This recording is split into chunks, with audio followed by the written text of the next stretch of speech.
So அவங்களை உட்கார வச்சுட்டு அசஸ் பண்ணி பார்த்ததுல அவங்களுக்கு தெரிஞ்சது அவங்களுக்கு ஒரு சைடில் இருக்கிற ஷோல்டர் மட்டும் வந்துட்டு ரொம்ப ரவுண்டாக இருக்குது அண்ட் இன்னொரு சைடு வந்துட்டு ப்ராடாக இருக்குது.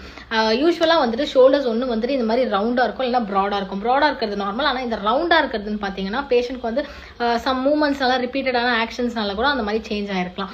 அந்த மாதிரி பார்த்ததுல பேஷண்ட்டோட இந்த பக்கம் இருக்கிற செரட்டஸ் ஆன்டீரியர்ன்ற மசில் வந்துட்டு ரொம்ப சிவியராக ஸ்ட்ரெயின் ஆயிருக்கு. அங்கே வந்து அவங்களுக்கு பால்பேட் பண்ணி பார்த்தாலும் ரொம்ப சிவியராக பெயின் இருக்குது. அதோட ஆக்ஷன் பார்த்தீங்கன்னா இந்த ப்ரொட்ராக்ஷன் சொல்லிட்டு ஒரு மூவ்மெண்ட். ஸோ இந்த ரவுண்டட் ஷோல்டர்ஸ்னால தான் உங்களுக்கு அந்த ப்ரொட்ராக்ஷன் மூவ்மெண்ட் வந்து அதிகமாக நடந்திருக்கிறதுனால ஸ்ட்ரெயின் ஆயிருக்கு அந்த செரட்டஸ் ஆன்டீரியர் மசில்.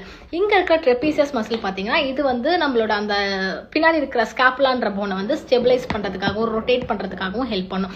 ஸோ அது வந்து ரொம்பவே வீக்காக இருந்திருக்கிறதுனால இது வந்து ரொம்ப அதிகமாக வந்துட்டு ஸ்ட்ரெயினாக இருக்குது. ஸோ இந்த மசிலை வந்துட்டு ரிலீஸ் பண்ணிட்டு அங்கே மேலே இருக்கிற மசில் வீக்காக இருக்கிற மசிலுக்கு வந்துட்டு எக்ஸசைஸ் கொடுத்துரும். ஸோ உங்களுக்கு இந்த மாதிரி ரிலேட்டபிளான கம்ப்ளைண்ட்ஸ் இருந்தால் கீழே கமெண்ட் பண்ணுங்கள். தேங்க்யூ.